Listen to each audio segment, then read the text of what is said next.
ambulance was splattered with blood, and God only knew what other bodily fluids. Supplies littered the floor, making it look like a fight had broken out inside the vehicle. Only there weren't any green rage monsters or kung fu movie extras to explain the chaos. Just the paramedic and a patient lying unmoving on a gurney. River waited while the paramedic got to his feet and ensured all the IV lines were untangled before pushing the gurney out. With the majority of his face covered by an air-purifying respirator almost identical to the one River wore, it was hard to tell how the guy felt about the condition of his patient, the situation, or even of his vehicle. Concern, fear, embarrassment. 6 years in the Special Forces had taught him to compartmentalize emotions and events and his responses to them. The shit going down today had him hanging on to his training by the ends of his fingertips. A cold, painful lump crouched underneath his sternum. Not fear or panic, but close, alien and unwelcome. Focus. River held his end up as the rolling bed cleared the bumper and its retractable legs stretched toward the ground. The paramedic gave River's army uniform a measuring glance. "You work here?" "No, just got here to help about 10 minutes ago."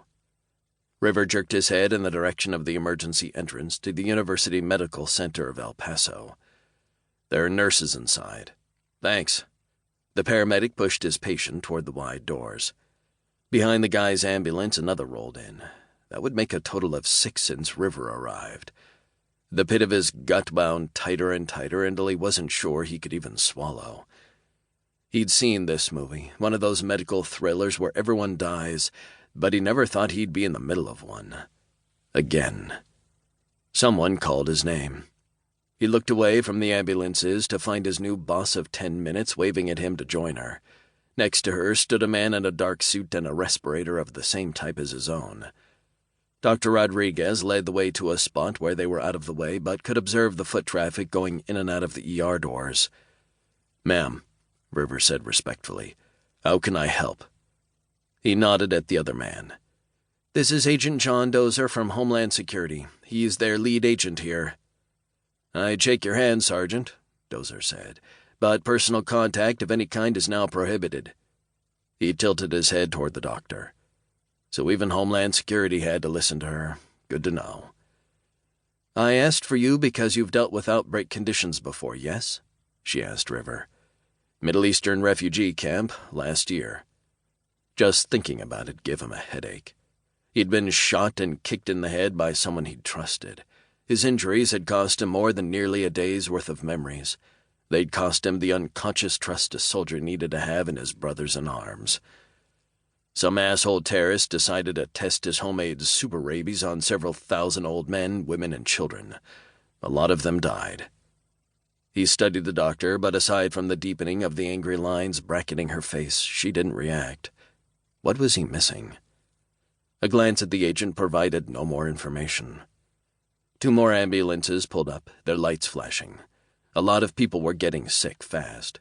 The situation had too much in common with the one he'd been in before, but with one big difference. This wasn't the Middle East. This was El Paso, Texas, USA. Shit. He took another look at the doctor. Despite the particle mask respirator she wore over her face, she looked as if she was ready to strangle someone to death with her bare hands. "You think this is man-made?" "Man-made," she agreed, nearly biting off the end of the word. Now he understood why he was here, when he should have been back on base teaching his class on surviving with minimal equipment. He was going to get to go asshole hunting. "At least you've some experience with outbreak conditions," she continued. "Most of the law enforcement people here have never seen anything like it. They may balk at some of the measures that need to be taken." She didn't sound happy about it. Nope, Dr. Rodriguez appeared to have about as much patience for bullshit as he did. A characteristic he appreciated in a commander, supervisor, or whatever the hell title she wore. "I'll be vocal with my support of those measures, then. The punishment for ignoring an expert in this sort of thing is usually lethal." He gave her a respectful nod. "Orders?" "I'm expecting assistance to arrive from the National Guard in a couple of hours, but until they get here, we're stretched thin. Most of my people are either treating the infected, working on identifying the pathogen, or preparing to